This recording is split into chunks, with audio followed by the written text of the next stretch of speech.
Gitu. Baik, oke. Prof. Hamdan. Jadi kalau dilihat saksi dari 01 Faisal Basri, ahli dari 01 Faisal Basri juga menunjukkan pork barrel politics sebagai upaya untuk membeli sebetulnya membeli suara dan sebagainya. Kenapa sampai ada kesimpulan itu dari ahli 01 sebetulnya? Iya, memang kenyataannya ya, kami juga mengajukan ahli yang Dr. Fit kemarin, yang secara akademik dan statistik membuktikan bahwa ada hubungan antara penyaluran bansos yang begitu masif dengan peningkatan persentase yang luar biasa dari pemilih terhadap 02, Prabowo Gibran. Dan itu sama halnya kalau saya percaya pendekatan akademik seperti itu, sama halnya saya percaya kepada quick count. Saya percaya dengan survei. Jadi memang terbukti bahwa ada hubungan kausalitas antara pembagian bansos dengan peningkatan yang luar biasa dalam 3 bulan terakhir terhadap 02. Tadi teman-teman menyampaikan bahwa tidak ada masalah dengan bansos. Setuju. Bahwa bansos itu adalah merupakan satu upaya atau program negara untuk memberikan perlindungan kepada mereka yang miskin. Masalahnya adalah penyaluran bansos diembel-embeli dengan gambar 02. Diembel-embeli dengan warna bungkusannya, warnanya 02. Diembel-embeli dengan titipan, ini dari Pak Jokowi. Ingat ya, ada anaknya yang ikut menjadi wapres. Nah ini jadi masalah. Jadi tidak masalah pembagian bansos itu, tapi masalahnya adalah penggunaan untuk kepentingan salah satu pasangan calon. Kalau dibilang ini untuk kepentingan tiga-tiganya ya, itu fair. Itu fair. Tapi ini hanya untuk salah satu saja. Nah ini ya jadi masalah bagi rakyat di bawah, menyatakan bahwa lah kalau nanti terpilih yang lain tidak akan dapat lagi kita bansos ini. Dan memang dikampanyekan begitu. Ini kebaikan hati dari presiden. Nanti kalau presiden ini tidak ada lagi, tidak terpilih, tidak akan ada lagi nih bansos. Gimana rakyat akan tidak terpengaruh?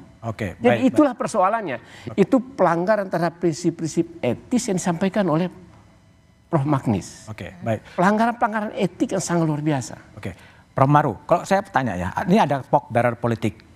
Jumat ada diundang 4 menteri. Anda sebagai orang yang pernah menjadi hakim konstitusi, apa sebenarnya mau digali keterangan dari 4 menteri itu berkaitan dengan pork barrel politik itu? Ya, kalau saya menduga tadi bahwa kalau seperti bantahannya Fritz tadi itu, bahwa itu adalah program yang sudah ditentukan, diajukan dengan undang-undang, diatur dengan undang-undang, kemudian disetujui DPR. Ya undang-undang memang harus disetujui DPR. Tetapi persoalan bahwa seperti dikatakan Pak Hamdan tadi, dipergunakan untuk dengan cara yang tidak fair kan. Satu. Dan kemudian MK itu menjadi agak gamang sekarang, peran daripada putusan nomor 90 berperan betul menjadi ini tuman semua. Karena kelihatannya sistem hukum dan peradilan sudah bisa dikendalikan, maka kemudian muncullah semua penggunaan kekuasaan ini dengan sangat leluasa. Oleh karena itu MK menjadi gamang sekarang karena putusan nomor 90 itu, ketika saya sendiri melakukan legal audit terhadap itu, sesungguhnya MK tadinya punya kesempatan memperbaiki itu karena dikatakan dalam undang-undang kekuasaan kehakiman kalau ada dilanggar independensi peradilan melalui konflik kepentingan seperti itu putusan cacat. Kalau yang dulu disebutkan tidak sah, tetapi dibiarkan. Padahal di undang-undang itu dikatakan adili lagi. Dan ini seperti sering saya sebutkan itu doktrin hukum acara pidana Amerika itu, buah pohon beracun dimakan. Inilah sistem yang ada sekarang di pembuluh darah pemilu dan maka terjadi semua ini. Oleh karena itu MK tampaknya ingin memperbaiki sepertinya. Ketika 4 menteri dia ingin mendapat data otentik seperti dikatakan oleh Fritz tadi itu, itu program yang sudah disahkan. Tetapi apakah benar begitu? Besaran, magnitude, kemudian cara memberikannya bagaimana? BLT, kalau dilihat Presiden membagi BLT di depan istana, di seluruh dunia tidak ada itu.